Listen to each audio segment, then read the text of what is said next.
The sound of a key turning in a rusted lock echoed through the abandoned mining outpost as Adam Ellsworth pressed his ear against the weathered wooden door, his heart hammering against his ribs. The whispers around Silverdale had led him here, tales of a woman imprisoned for crimes she didn't commit, locked away and forgotten in this remote corner of the Colorado Territory. It was 1875, and justice in these parts was often as scarce as rainfall. Adam wiped sweat from his brow, adjusting his worn Stetson as the scorching July sun beat down on the dilapidated structure. 3 days of tracking through unforgiving terrain had brought him here, following rumors that seemed too fantastical to believe. Yet something in his gut told him this wasn't just another saloon story. "Hello?" he called softly, his voice rough from trail dust. "Is anyone in there?" Silence greeted him at first, then a faint rustling sound. "Who's there?" A woman's voice, weak but defiant, filtered through the cracks in the door. "Name's Adam Ellsworth. I'm here to help." He leaned closer, lowering his voice. "The bartender at Silverdale said someone was being held out here against their will." "You shouldn't have come," the voice replied, a tremor of fear evident beneath the words. "They'll be back by nightfall. They always come back." Adam stepped back, surveying the heavy padlock. His decision was made in an instant. "Madam, I need you to stand clear of the door." He unholstered his Colt revolver, aimed carefully at the lock, and fired. The shot rang out across the empty landscape as the lock shattered. With a powerful kick, Adam sent the door crashing inward, splinters flying as sunlight flooded the darkened room for the first time in what must have been months. The sight before him stole his breath. A young woman sat huddled in the corner, squinting against the sudden brightness. Her dress was tattered, her auburn hair matted, but her eyes, a startling emerald green, held a fierce light that captivated him instantly. "They'll hear that shot," she warned, struggling to rise on unsteady legs.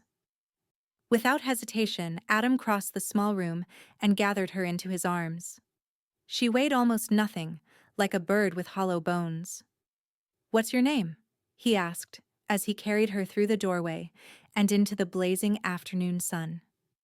"Penelope," she whispered, turning her face into his shoulder to shield her eyes from the light. "Penelope Lawrence."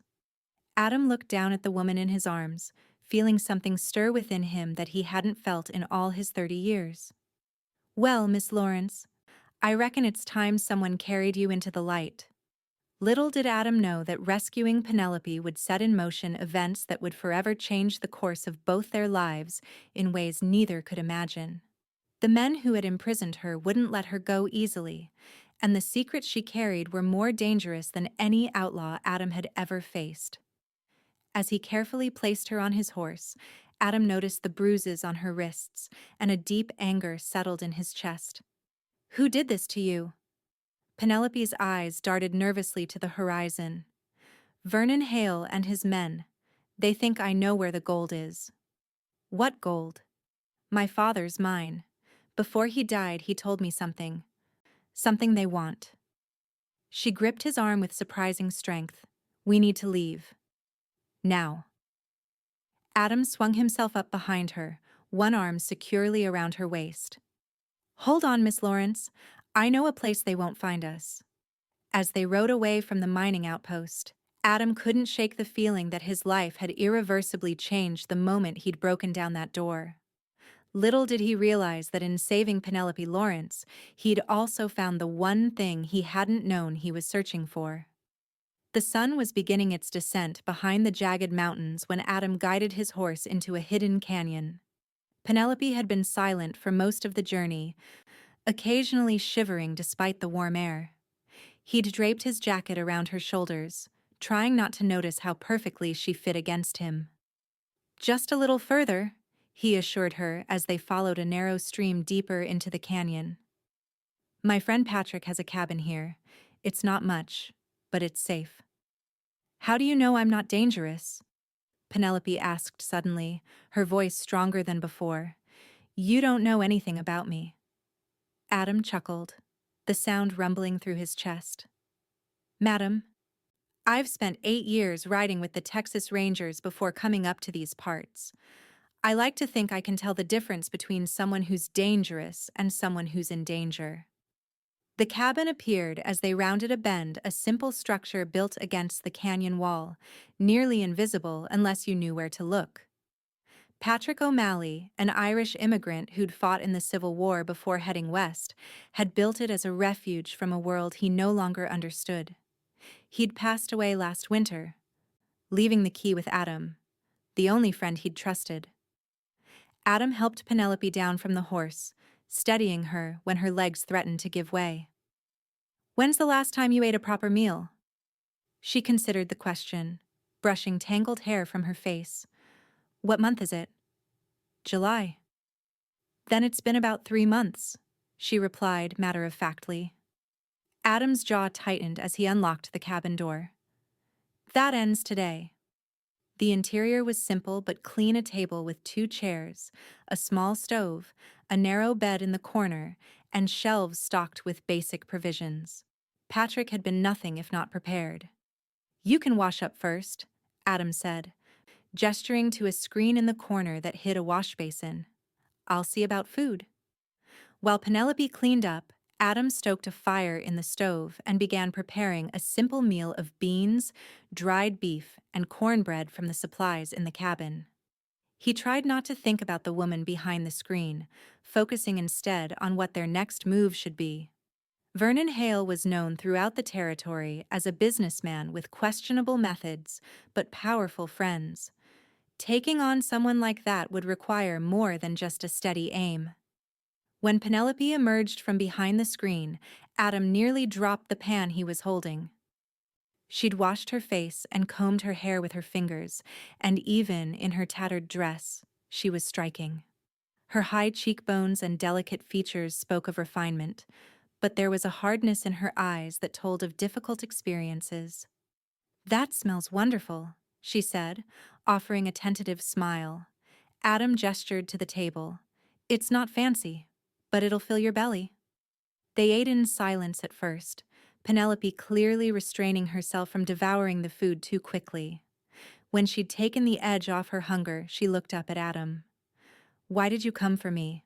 "The truth." Adam set down his fork, considering his answer. "I overheard some of Hale's men in the saloon, drunk and bragging about keeping someone at the old mining outpost. Said they were persuading them to talk about some hidden treasure." He shrugged. "Didn't sit right with me." "You risked your life for a stranger because something didn't sit right?" Penelope looked skeptical. "My pa raised me to believe that a man who turns away from wrong is no man at all." Adam's blue eyes met hers steadily. "Now, maybe you could tell me what Hale wants badly enough to keep you prisoner for 3 months. Penelope pushed her plate away, her appetite apparently gone. "My father was Joseph Lawrence. He owned the Silverstone mine." Adam's eyebrows rose. The Silverstone had been one of the richest silver mines in the territory before mysteriously closing 2 years ago. "Everyone thought the mine went dry," she continued. "It didn't. My father discovered something else, a gold vein richer than anything seen in these parts. But he also found out that Vernon Hale had been stealing from the mine for years, siphoning off silver before it could be recorded." "So your father shut down the mine to protect the gold discovery," Adam surmised. Penelope nodded. "He told everyone the silver had played out, then secretly extracted enough gold to set us up for life. He hid it somewhere, only I would know to look." Her voice caught. "A week later, he died in a hunting accident." "And Hale thinks you know where the gold is." "I do know," she said simply. "That's why I can't stay here. As long as I'm alive, Hale will keep hunting me. And now, he'll be hunting you too." Adam leaned back in his chair, studying her. "I'm not easily hunted, Miss Lawrence. Please, call me Penelope." She met his gaze directly. "And I'm not asking for your protection, Mr. Ellsworth. I'm simply stating facts. Once Hale discovers I'm gone, he'll tear the territory apart looking for me." "Adam, he corrected. And I didn't break you out of that place just to abandon you now. He stood, gathering their plates. Get some rest. The bed's yours. We'll figure out our next move in the morning. Penelope looked like she wanted to argue but was too exhausted to continue. As she settled onto the narrow bed, Adam added another log to the stove and pulled a blanket onto the floor for himself. Adam? Her voice was already heavy with approaching sleep. Thank you for carrying me into the light. Something warm unfurled in his chest at her words. Sleep well, Penelope. As moonlight filtered through the cabin's single window, Adam Ellsworth kept watch, his revolver close at hand, wondering how a simple act of decency had turned into what might be the fight of his life, and why, despite the danger, he couldn't bring himself to regret a single moment of it. Dawn broke with the chatter of birds outside the cabin window. Adam, who had dozed fitfully through the night, rose quietly and stepped outside to check their surroundings. The canyon remained peaceful, with no sign of pursuit. He took a moment to appreciate the tranquility, the way sunlight painted the canyon walls in shades of amber and gold, the clean scent of pine and sage mingling in the crisp morning air. Inside, he found Penelope already awake, attempting to mend her tattered dress with a needle and thread she'd found in Patrick's supplies. Morning, he said, pouring water into a pot for coffee. Sleep well? Better than I have in months, she admitted, looking up from her work. In the clear morning light, Adam could see that beneath the hardship of her captivity, Penelope Lawrence was truly beautiful.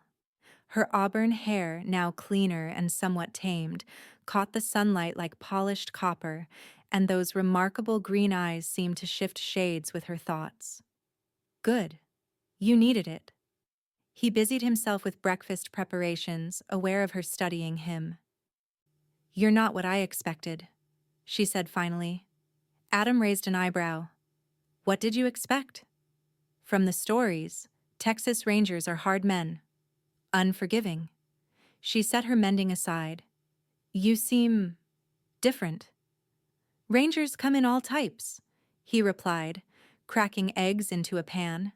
Some wear the badge to uphold the law. Others wear it because it gives them license to shoot people. He shrugged. I left because I was starting to forget which kind I was. Penelope considered this. And now? Now I try to make up for that uncertainty by being sure about the things that matter. He slid a plate of eggs and the last of yesterday's cornbread toward her. Like helping someone who needs it. They ate quickly, both aware that they couldn't stay at the cabin indefinitely. As they cleared the dishes, Adam outlined his plan. We need to get to Denver, he said. The territorial governor owes me a favor.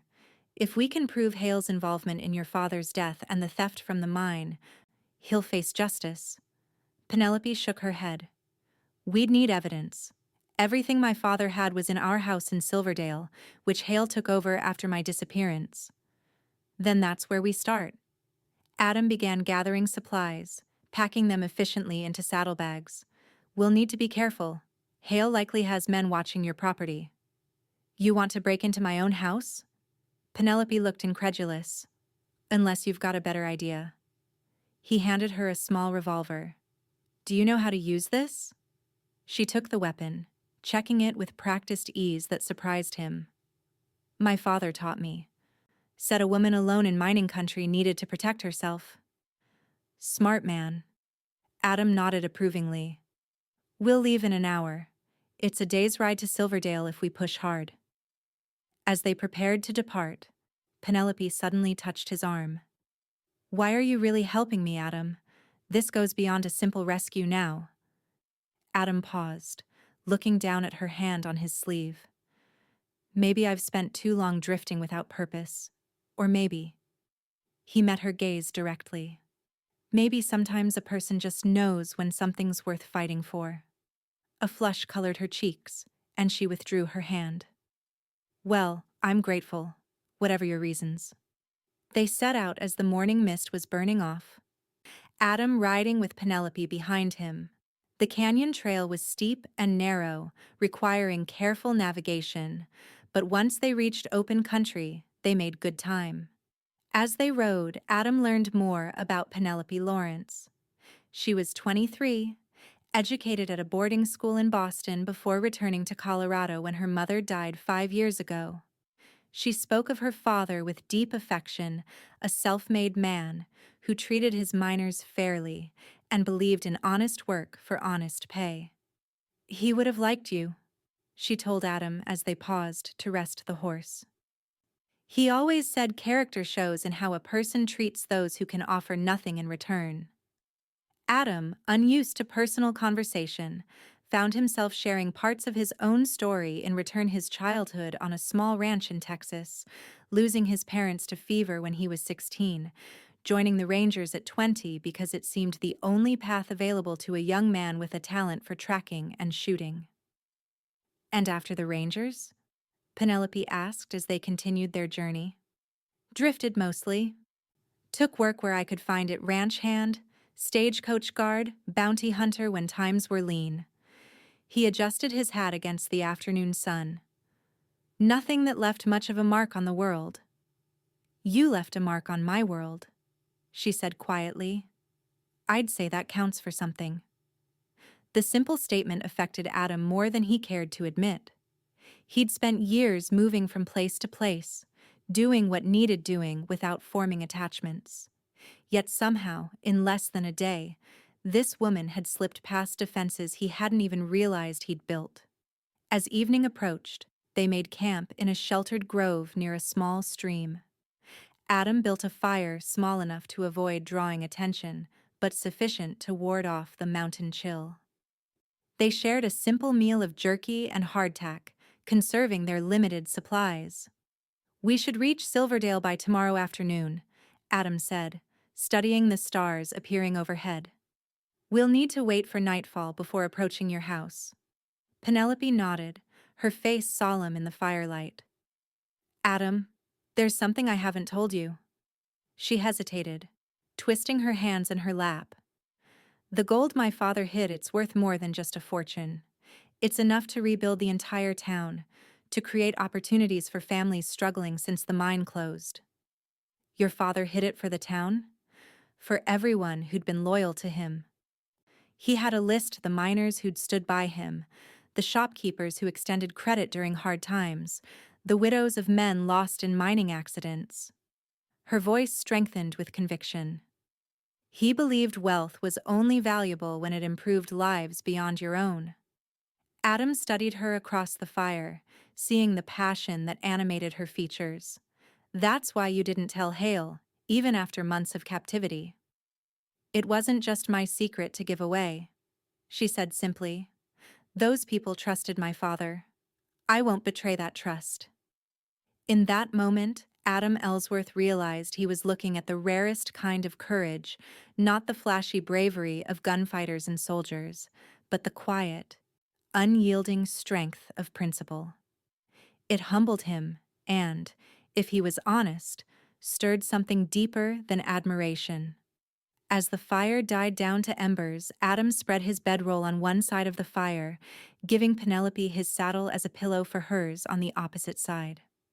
"Try to get some sleep," he said. "I'll take first watch." "Wake me for the second watch," she insisted. "You need rest too." Adam agreed, though he had no intention of waking her. As she drifted off to sleep, he found himself watching the gentle rise and fall of her breathing, the way the dying firelight cast shadows across her face. For the first time in years, Adam Ellsworth felt the stirring of something he'd long thought himself incapable of: a desire to stay, to build something lasting, to find a place and a purpose that mattered. It was a dangerous feeling for a man accustomed to leaving, especially when attached to a woman who might very well be riding toward greater danger rather than away from it. Midnight had come and gone when Adam heard it, the distant sound of hoofbeats. He moved swiftly to Penelope's side, placing a gentle hand over her mouth as he woke her. "Riders coming," he whispered when her eyes flew open. "At least 3, maybe more." The fear in her eyes was quickly replaced by determination as she nodded her understanding. Adam helped her gather their belongings silently, kicking dirt over the remains of their fire. "Follow the stream," he instructed in a hushed tone. "Stay in the water to mask your trail. I'll catch up." "They'll kill you if they find you," she protested. "They have to find me first." He checked his revolver. "I'm just going to lead them away, then circle back. Now go." Reluctantly, Penelope slipped away into the darkness, leading their horse by the reins through the shallow stream. Adam waited until she was out of sight before moving in the opposite direction, deliberately leaving a trail any tracker would follow. He positioned himself behind a large boulder, watching as 4 riders approached their abandoned campsite. Even in the darkness, he recognized 2 of them as men who frequented the Silverdale saloon. Hale's men, without question. "They were here," one called out, dismounting to check the fire ashes. "Still warm." "Spread out," ordered another. "They can't have gone far." Adam waited until they began to separate, then fired a shot into the air. Instantly, the men whirled toward the sound, weapons drawn. "Over there!" shouted one, and Adam was already running, keeping low and using the terrain for cover as bullets whizzed past. He led them on a chase through the darkness for nearly an hour, drawing them steadily away from Penelope's direction before finally circling back toward the stream. By the time he reached the water, dawn was breaking, casting enough light for him to follow Penelope's trail. He found her 2 miles upstream, concealed in a dense thicket with their horse. The relief on her face when she saw him made the risk worthwhile.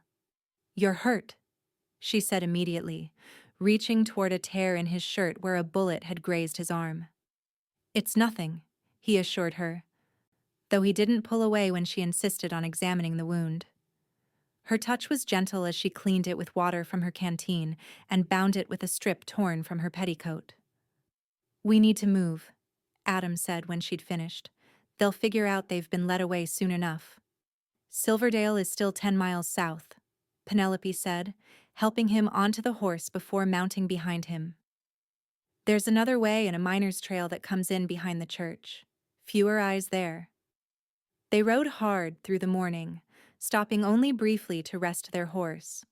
By early afternoon, they could see Silverdale in the distance, a collection of wooden buildings nestled in a valley, with the skeletal frame of a mine works visible on the hillside above the town. "We'll wait in those trees until dark," Adam decided, pointing to a copse about a half-mile from town. "Then we'll take that back trail you mentioned." As they settled in to wait, Penelope grew increasingly tense. Adam noticed her hands trembling slightly as she picked at the hardtack they were sharing. "Having second thoughts?" he asked gently. She shook her head. "Not about what we're doing. But being this close to Silverdale, it brings back everything. Finding my father's body. Hale's men coming for me in the night. The things they said they'd do if I didn't tell them what they wanted to know." Adam reached out instinctively, covering her hand with his. "You survived. You're stronger than they ever expected." "I wasn't strong in that room," she admitted, her voice barely audible. "I begged them to let me go. I cried. I pleaded." "That doesn't make you weak," Adam said firmly. "It makes you human." The strength was in not giving them what they wanted no matter what they did. Penelope turned her hand beneath his, their fingers intertwining. "I never thought I'd leave that place. When I heard your voice outside the door, it seemed impossible. Like a dream I'd wake from to find myself still in darkness." "It was real," Adam assured her, suddenly aware of how close they were sitting, of the warmth of her hand in his. "And we're going to finish this. Together." Something shifted between them in that moment, a recognition of feelings neither had been ready to acknowledge. For a brief, breathless second, Adam thought he might lean forward, closing the distance between them. Instead, a distant gunshot shattered the silence, followed by shouts from the direction of town. They both tensed, listening intently. More gunfire followed, along with the unmistakable sounds of a commotion. "Something's happening in Silverdale," Adam said, rising to his feet. "Stay here. I'll try to get closer, see what's going on." "I'm coming with you," Penelope insisted, standing as well. "If it involves Hale, I need to know." Adam wanted to argue but recognized the determination in her eyes. "Stay close and keep low," he conceded. They made their way carefully through the trees, approaching the edge of town from the north. As they drew closer, the commotion became clearer, angry voices, more sporadic gunfire, the crash of breaking glass. From their vantage point on the hillside, they could see a crowd gathered in the street outside the largest building in town, the Silverdale Hotel, which doubled as Hale's residence and business headquarters. A man was addressing the crowd from the hotel steps, his voice carrying clearly in the afternoon air. "That's Sheriff Miller," Penelope whispered, recognition in her voice. "I thought he was in Hale's pocket." They watched as Miller held up what appeared to be a ledger. "These books prove what many of you have suspected. Vernon Hale has been stealing from this town for years, skimming profits from the mine, charging illegal interest on loans, falsifying property deeds." The crowd roared its approval and anger. Adam scanned the scene carefully, noting several of Hale's known associates being held at gunpoint by townspeople. "Where's Hale?" he murmured. As if in answer to his question, the hotel doors burst open and Vernon Hale himself appeared, flanked by two armed men. He was a large man with an expensive suit and a florid face, currently twisted in rage. "This is slander," he shouted, trying to be heard over the crowd. "Sheriff Miller has no authority here. I own this town." "Not anymore, Vernon," Miller replied calmly. "Federal marshals are on their way, and they'll be very interested in what happened to Joseph Lawrence." At the mention of her father's name, Penelope gasped, her fingers digging into Adam's arm. "We need to get down there," she said urgently, "if they're finally going to investigate my father's death." Adam nodded, understanding her urgency. "We'll circle around to the church first, like you suggested. Less chance of being seen." They retreated from their observation point and made their way to the miners' trail Penelope had mentioned. It led them behind the small white church at the edge of town, allowing them to approach without crossing the main street where the confrontation was occurring. As they reached the churchyard, a shot rang out, followed by screams from the direction of the hotel. Adam instinctively pulled Penelope behind the cover of the church wall. "Wait here," he ordered, drawing his revolver. "Adam, be careful," she pleaded, her eyes wide with concern. He nodded once before slipping away toward the commotion. Moving from building to building, Adam made his way closer to the hotel, where chaos had erupted. Sheriff Miller was down, clutching his shoulder as blood seeped between his fingers. Hale and his men had taken advantage of the confusion to push through the crowd and were now running toward the livery stable. Adam assessed the situation quickly. The townspeople were disorganized, some tending to the sheriff, others arguing about what to do next. No one seemed prepared to pursue Hale. Changing direction, Adam cut through an alley that would intercept Hale's path to the stables. He reached the corner just as Hale and his men appeared, running hard. "That's far enough, Hale," Adam called, stepping out with his revolver leveled. The three men skidded to a halt, reaching for their weapons. Adam fired first, hitting one of Hale's men in the shoulder and sending him sprawling. The second man got off a wild shot that went wide before Adam's next bullet caught him in the leg. Hale, seeing his protection fall, raised his hands slowly. "Who the hell are you?" he demanded, his face flushed with rage and exertion. "Someone who doesn't like men who lock women in abandoned buildings," Adam replied coldly, "or those who murder fathers and steal from honest folk." Recognition dawned in Hale's eyes. "You're the one who took her. Where is she? Where's the Lawrence girl?" "Right here, Mr. Hale." Adam turned slightly to see Penelope approaching, Sheriff Miller's revolver steady in her hands. Despite his instruction to stay hidden, he couldn't help but admire her courage. "You should have stayed in that room, girl," Hale snarled. "Your father was a fool, and you're just like him." "My father was a better man than you'll ever be," Penelope replied, her voice unwavering. "And now everyone knows what you really are." By this time, townspeople had noticed the confrontation and were gathering around them. Sheriff Miller, supported by two men, pushed through the crowd, his wounded arm in a makeshift sling. "Vernon Hale," Miller announced formally, "you're under arrest for the murder of Joseph Lawrence, embezzlement, fraud, and kidnapping." As several men moved to secure Hale and his wounded companions, Miller turned to Adam and Penelope. "Miss Lawrence," he said, genuine remorse in his voice, "I owe you an apology. I suspected what Hale had done, but I didn't have proof until today when one of his clerks brought me these ledgers." He gestured to the books now held by a deputy. "I had no idea he was holding you prisoner. We all thought you'd left town after your father's death." "It wasn't your fault, Sheriff," Penelope said, though Adam could hear the strain in her voice. "But I would like to know how you connected Hale to my father's murder." Miller nodded to his deputy, who produced a letter. "This was in the ledgers. It's a confession from the man Hale hired to sabotage your father's hunting rifle. Apparently, Hale didn't pay him what he promised, so he documented everything as insurance." Penelope accepted the letter with trembling hands, years of uncertainty finally resolved with these written words.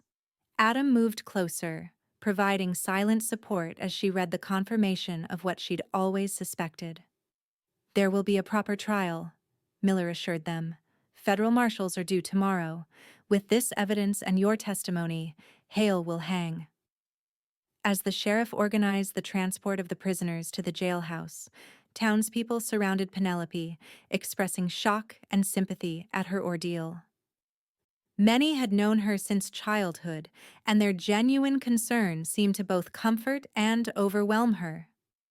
Adam stepped back, watching as she was enveloped by the community.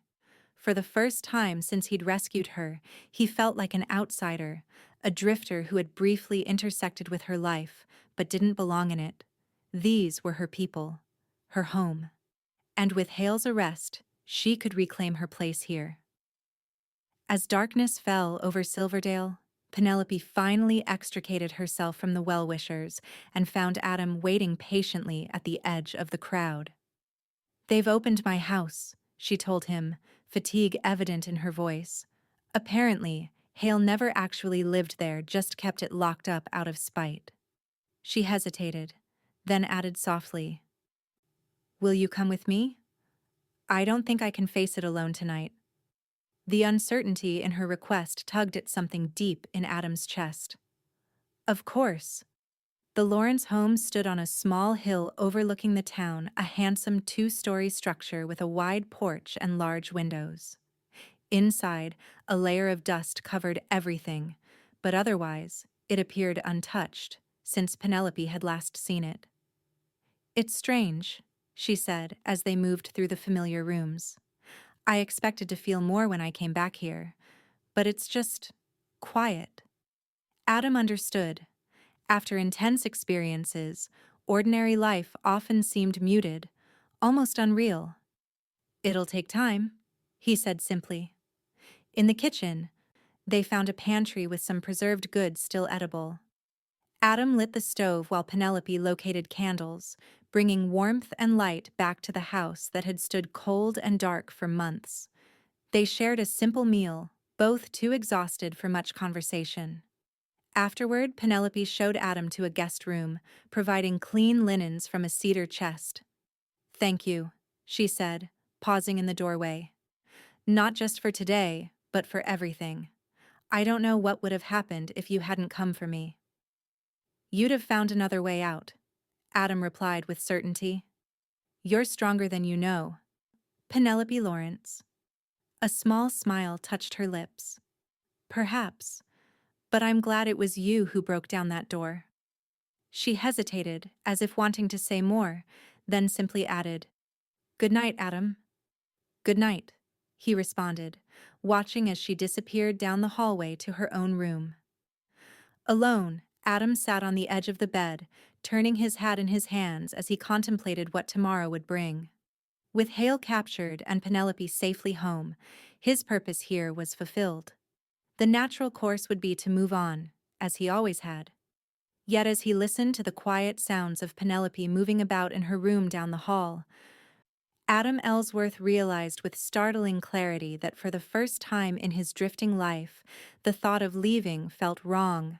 The woman who had been a stranger to him just days ago had somehow become the center of a world he wasn't ready to ride away from. Sleep came fitfully that night, filled with dreams of locked doors and distant voices calling his name. Morning brought clarity to the Lawrence house, sunlight streaming through windows that Penelope had thrown open to air out the rooms. Adam found her in the study, surrounded by papers and ledgers, her hair tied back as she systematically sorted through her father's affairs. "You've been busy," he observed, accepting the cup of coffee she offered. "There's so much to do," she replied, gesturing to the organized piles. "These are all the miners who worked for my father. I need to find them, tell them about his plans for the gold." Adam leaned against the doorframe. "Have you decided what you'll do with it?" Exactly what he intended. Determination shone in her eyes. "Use it to rebuild this town, create new opportunities. The mine itself may be played out, but with proper investment, Silverdale could thrive again." Her vision was compelling, and Adam found himself admiring not just her compassion, but her practical intelligence. This wasn't naive idealism. Penelope Lawrence understood business and community in a way that spoke of her father's influence and her own sharp mind. "The federal marshals should arrive today," he reminded her. "They'll want your testimony about what Hale did to you." A shadow crossed her face briefly before she nodded. "I know. I'm ready." They spent the morning continuing to organize the house. Adam repaired a broken shutter and checked the roof for leaks, while Penelope sorted through more of her father's papers. Around noon, Sheriff Miller arrived with news that the marshals had reached town and would take statements after lunch. "They're particularly interested in the location of the gold," Miller added. "For evidence purposes, of course." Penelope exchanged a glance with Adam before responding carefully. "I'll cooperate fully, Sheriff. But the gold's location was my father's secret, meant to benefit specific people. I'll need assurances about how it will be handled." Miller nodded, understanding the implicit trust issue. "The lead marshal is Samuel Foster. Known him for years, honest to a fault. He'll do right by you and your father's wishes." After the sheriff left, Penelope turned to Adam, uncertainty in her expression. "I haven't even told you where the gold is." "You don't have to," he assured her. "That's your secret to keep or share as you see fit." She studied him for a long moment. "But I want to tell you. I trust you, Adam." The simple statement carried weight beyond the words themselves. "It's in the mine. Not where anyone would think to look. My father created a false wall in an abandoned shaft. He showed me once. Made me memorize how to find it." "Clever man," Adam said with appreciation. "He was." Pride and sorrow mingled in her voice. "He always said true wealth isn't what you have, but what you do with it." She hesitated, then added quietly, "I think that's true of many things in life, including freedom." Adam understood her meaning. "You're wondering what to do with yours, now that you have it back." "Partly," she acknowledged. "But I'm also wondering what you'll do, now that this is over." The question he'd been asking himself all night hung between them. In the daylight, with Penelope looking at him expectantly, Adam found himself unable to give the answer that had always come so easily before. "I'm not sure," he admitted, for the first time in a long while. Before Penelope could respond, a knock at the front door interrupted them. Marshal Foster and his deputies had arrived for their statements. The next few hours were consumed with official proceedings. Penelope recounted her captivity in detail, her voice steady despite the painful memories. Adam described finding her and their subsequent flight from Hale's men. The marshals were thorough but respectful, particularly Foster, who treated Penelope's account of the hidden gold with appropriate discretion. "We'll need to recover it as evidence," Foster explained, "but I give you my word, Miss Lawrence. Once the trial is concluded, the disposition of those assets will honor your father's intentions." By late afternoon, the statements were complete, and plans were made to visit the mine the following day to recover the gold. As the lawmen departed, Penelope sagged slightly, the strain of reliving her ordeal finally showing. "You should rest," Adam suggested, concerned by her sudden pallor. She shook her head. "Not yet. There's something I need to show you first." Curiosity piqued, Adam followed her upstairs to a small room at the back of the house. It appeared to be a workshop of sorts, with drafting tables and maps covering the walls. "This was my father's planning room," Penelope explained, lighting a lamp as the afternoon sun began to fade. "Where he designed improvements for the mine and the town." She pulled a large rolled document from a cabinet and spread it across the main table. It was a detailed plan for Silverdale expanded streets, new buildings, water systems, even a school larger than the current one-room structure. "This was his dream," she said, her fingers tracing the careful drawings. "Not just a mining town that would die when the ore ran out, but a real community that could last generations." Adam studied the plans with genuine interest. Joseph Lawrence had been a visionary, seeing beyond the boom and bust cycle that claimed so many Western towns. He had started implementing some of these improvements secretly, Penelope continued. The gold was meant to complete his vision. She looked up at Adam, a new determination in her eyes. "And I intend to see it through." "It's an ambitious plan," Adam observed. "You'll need help." "Yes." She held his gaze steadily. "I will." The implication hung between them, neither quite ready to speak it aloud. Instead, Penelope carefully rolled the plans and returned them to their cabinet. "Sheriff Miller has organized a welcome home dinner at the hotel this evening," she said, changing the subject. "The whole town wants to celebrate Hale's arrest and my return." "You should go," Adam encouraged. "These are your people." Penelope stepped closer, close enough that he could smell the faint lavender scent that somehow lingered despite everything she'd been through. "I'd like you to come with me." Adam hesitated. Social gatherings had never been his forte, and this one would be filled with people who had known Penelope her entire life. "I'm not much for parties." "It's not about the party," she said softly. "It's about not wanting to face all those questions and sympathetic looks alone."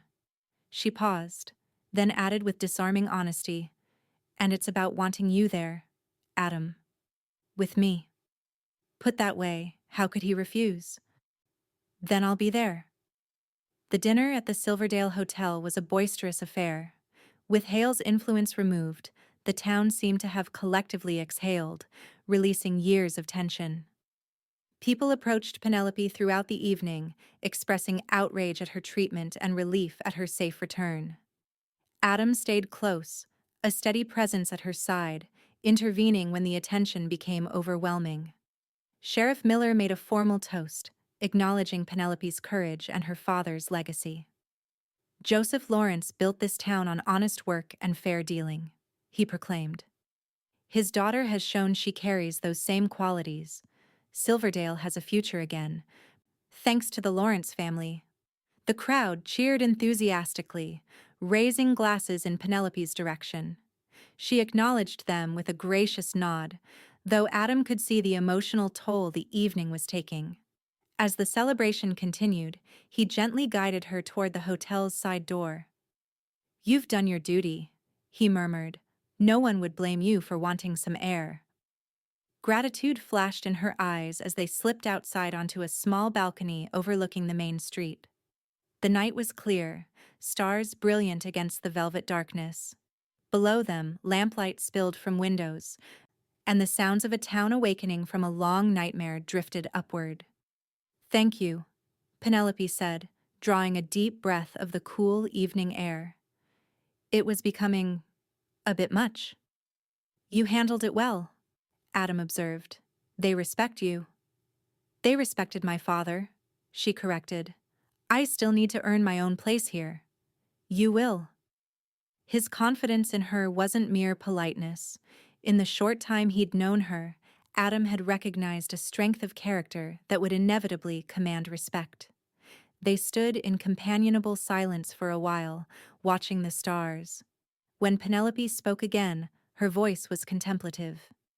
When I was locked in that room, I used to imagine standing somewhere high, looking at the stars, feeling the wind. It kept me sane, I think. She turned to face him.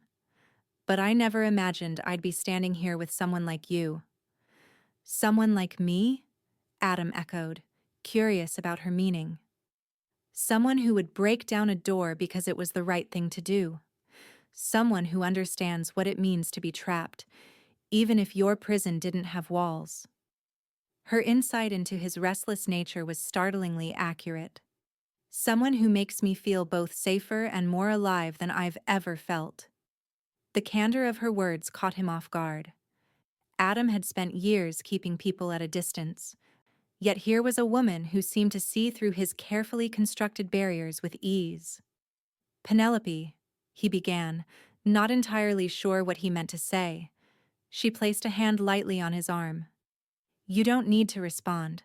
I just wanted you to know that whatever you decide to do next, you've changed my life in ways that go beyond the rescue. A small smile touched her lips. And I'm not just talking about carrying me into the light. The reference to his impulsive action at the mining outpost brought an answering smile to Adam's face. That was the easy part. And what's the hard part? She asked, her voice barely above a whisper. Figuring out what comes next, he admitted. For most of my life, that's meant moving on. Finding the next place that needs whatever I can offer. But now? But now? She prompted when he fell silent. Adam looked down at her upturned face, illuminated by starlight and the soft glow from the windows below. In that moment, the answer he'd been searching for became startlingly clear. Now I'm wondering if I've finally found a place worth staying. The hope that bloomed in her eyes made his heart race in a way that had nothing to do with danger and everything to do with possibility.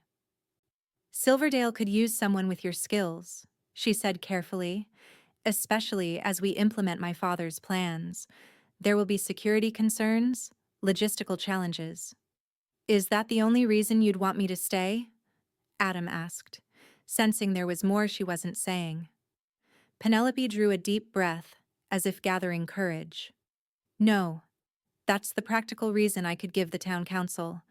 But personally, she met his gaze directly. Personally, I'd want you to stay because in the darkest moment of my life, you were the one who found me. And ever since, nothing has felt right unless you were nearby. The simple honesty of her declaration broke through the last of Adam's reservations. Slowly, giving her every chance to pull away, he leaned down and brushed his lips against hers. The kiss was gentle, questioning, until Penelope responded by stepping closer, her hands coming to rest on his chest as she returned the kiss with unexpected certainty. When they finally parted, Adam kept her close, unwilling to break the connection between them. I'm not good with fancy words, he said softly.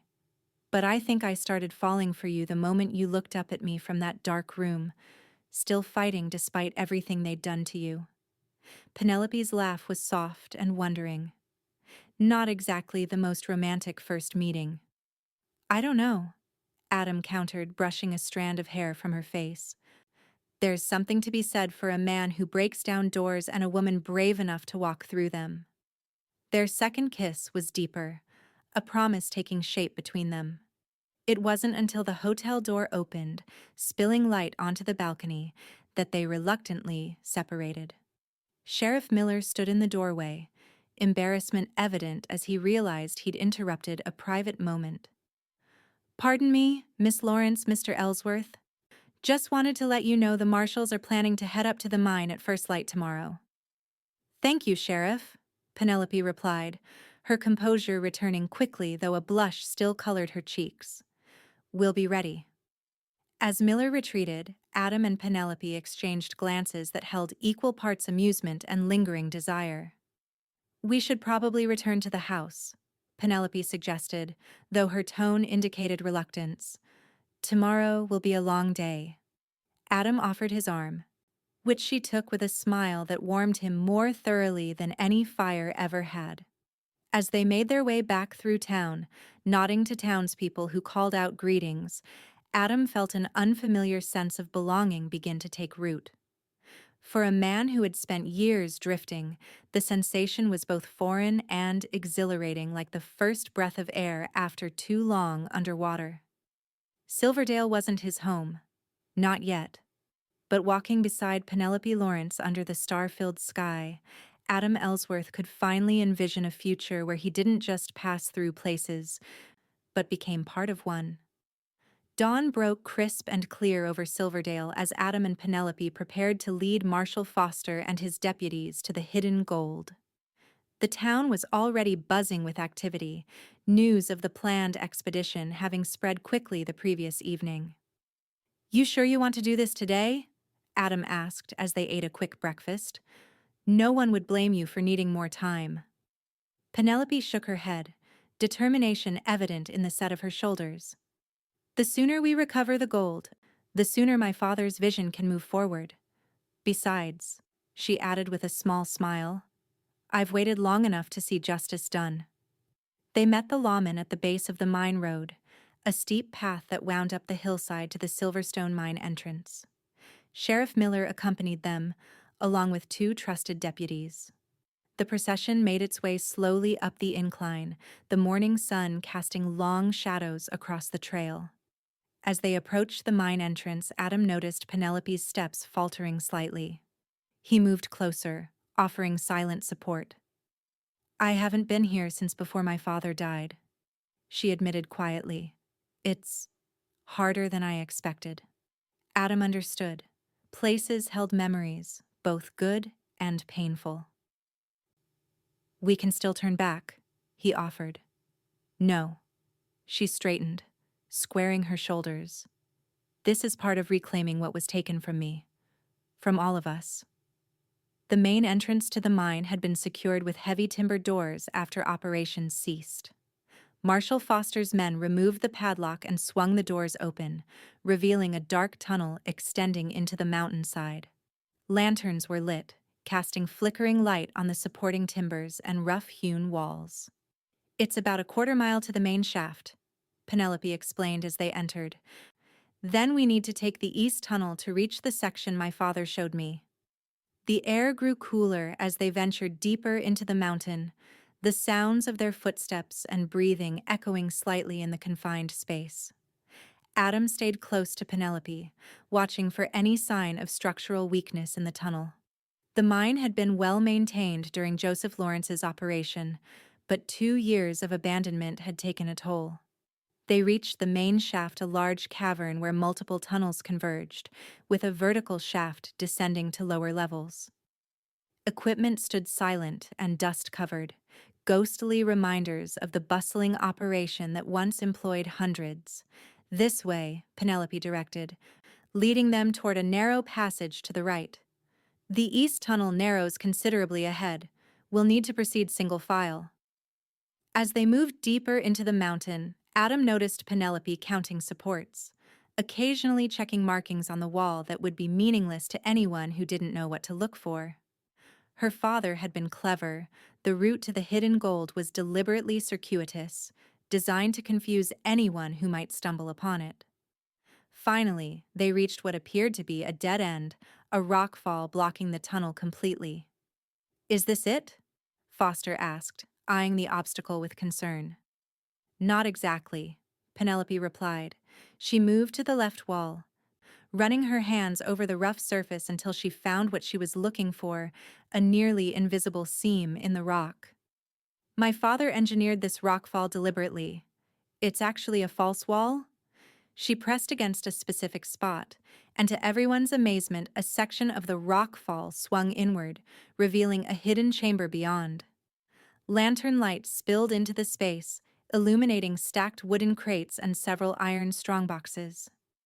Ingenious, Miller breathed, clearly impressed by Joseph Lawrence's foresight.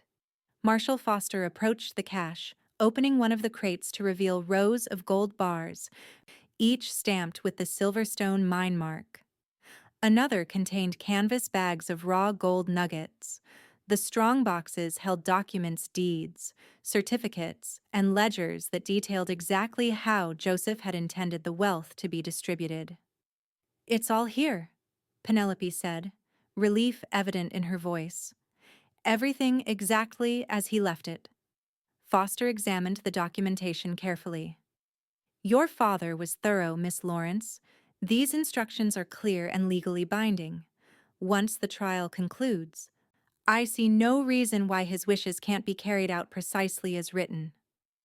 The process of cataloging and removing the gold took several hours. Each item was meticulously recorded before being loaded onto a wagon that had been brought up the mine road. By mid-afternoon, the last of the treasure had been secured, and the hidden chamber stood empty. As the marshals prepared to transport their evidence back to town, Penelope lingered in the chamber, running her fingers over the smooth rock walls. "You all right?" Adam asked, hanging back with her while the others started down the tunnel. "Yes," she said after a moment. "It feels right somehow. My father hid this here to protect the future of Silverdale. Now it can finally serve its purpose." She turned to Adam, her expression softening. "He would have liked you, you know. He always valued directness and integrity over smooth talk." "High praise," Adam replied, honored by the comparison. "He sounds like a remarkable man." He was. Penelope took one last look around the chamber.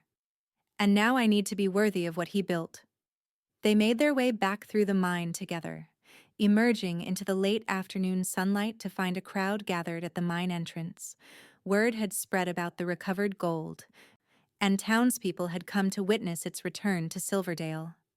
A cheer went up as Penelope appeared, genuine affection and respect evident in the faces turned toward her.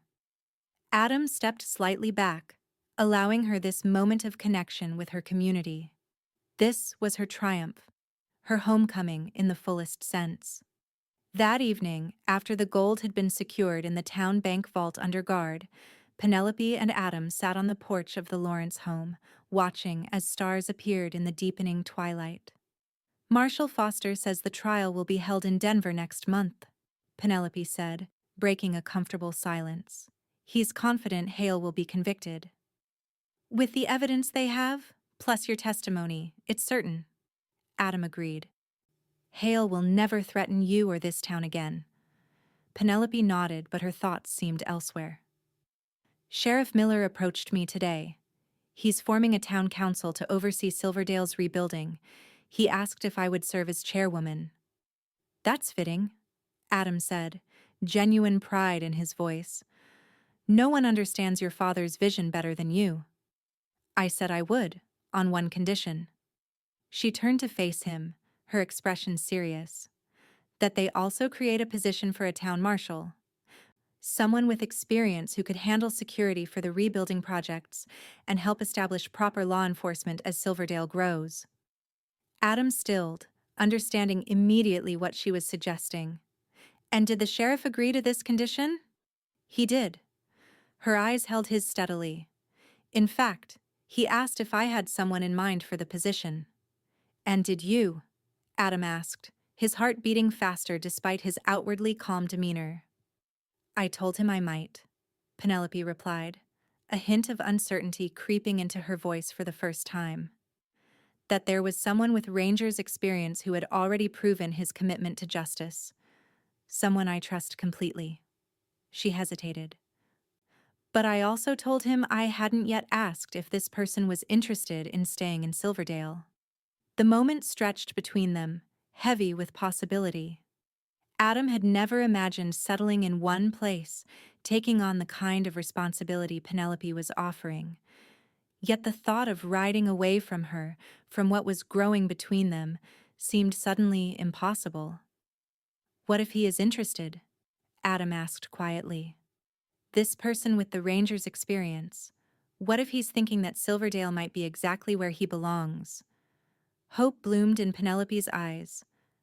Then I would say that Silverdale would be fortunate to have him, and that the chairwoman of the town council would be particularly pleased by his decision. Adam reached for her hand, entwining their fingers. It won't be easy, he cautioned.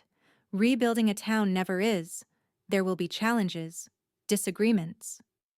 I'm counting on it, Penelope replied with a smile that warmed him to his core. Life without challenges isn't really living. I learned that in the darkness. Her expression grew more serious. But I also learned that the right partner makes even the darkest times bearable. In that moment, Adam Ellsworth, who had spent a lifetime avoiding permanence, found himself making the easiest decision of his life. He leaned forward, cupping Penelope's face gently in his hands. Then it seems Silverdale has found itself a town marshal, he said softly, before closing the distance between them with a kiss that held all the promise of the future stretching before them. 5 years later, the transformation of Silverdale was evident to anyone who had known the town in its earlier days.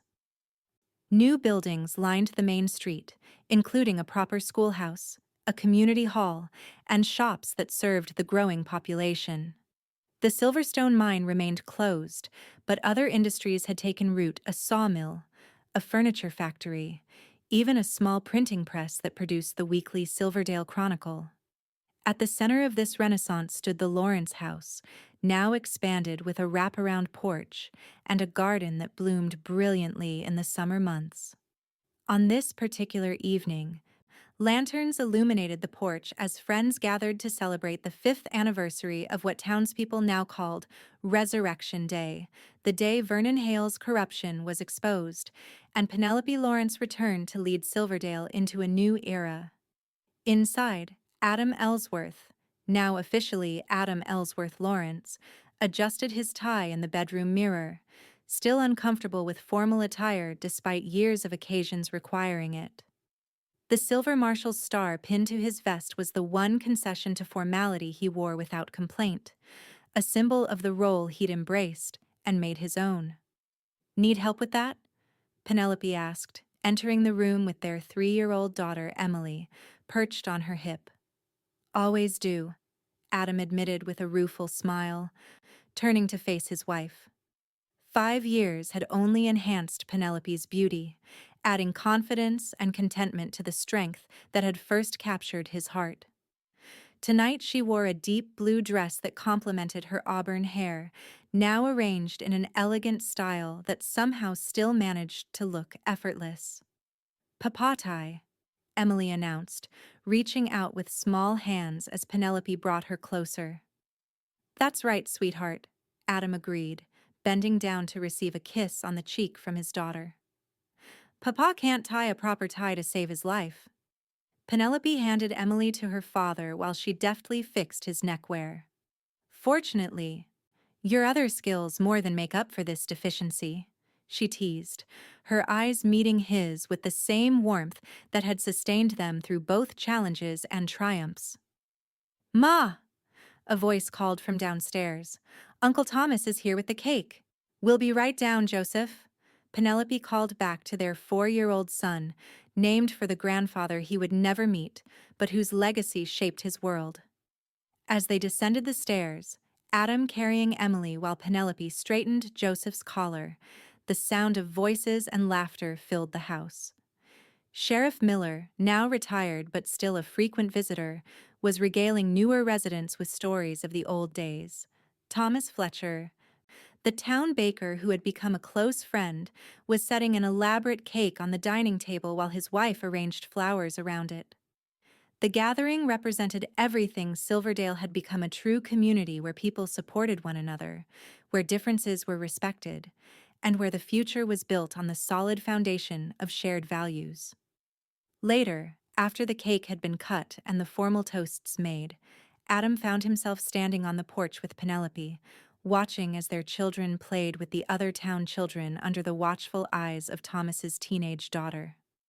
"Your father would be proud," Adam said, slipping an arm around his wife's waist. "Of what you've built here. Of what we've all built together." Penelope leaned into his embrace, her head resting against his shoulder. "Sometimes I can hardly believe how much has changed. Not just the town, but us."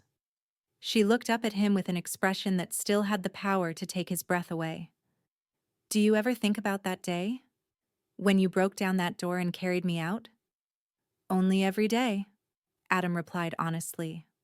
The memory remained vivid, the darkness of that room, the way sunlight had illuminated her face when he'd carried her outside, the immediate and undeniable connection he'd felt. "I was so afraid," she admitted. "Not just of Hale and his men, but of hoping again, of believing that life could be good." "And now?" Adam asked, though he knew the answer. Penelope's smile was radiant as she gestured to their home, their children, the town spread out before them. "Now I know that life can be better than good. It can be extraordinary." She reached up to touch his face gently. "Because the right person found me in the darkness and wasn't afraid to break down the door." Adam turned his head to kiss her palm, marveling at how a single moment of decision had led to this life he'd never imagined possible. He had carried Penelope Lawrence into the light that day, not knowing that in doing so, he was also stepping into a light of his own, the illumination of purpose, belonging, and a love that continued to deepen with each passing year. "Best decision I ever made," he murmured, drawing her closer as the stars began to appear overhead, just as they had on that first night when possibility had hung between them like a promise waiting to be fulfilled. In the heart of what had once been a dying mining town, Adam and Penelope Ellsworth Lawrence had built something rare and precious, a life defined not by what they had escaped, but by what they had created together. A legacy of courage, compassion, and the unshakable belief that even the darkest places could be transformed when someone was brave enough to break down the door and carry hope into the light.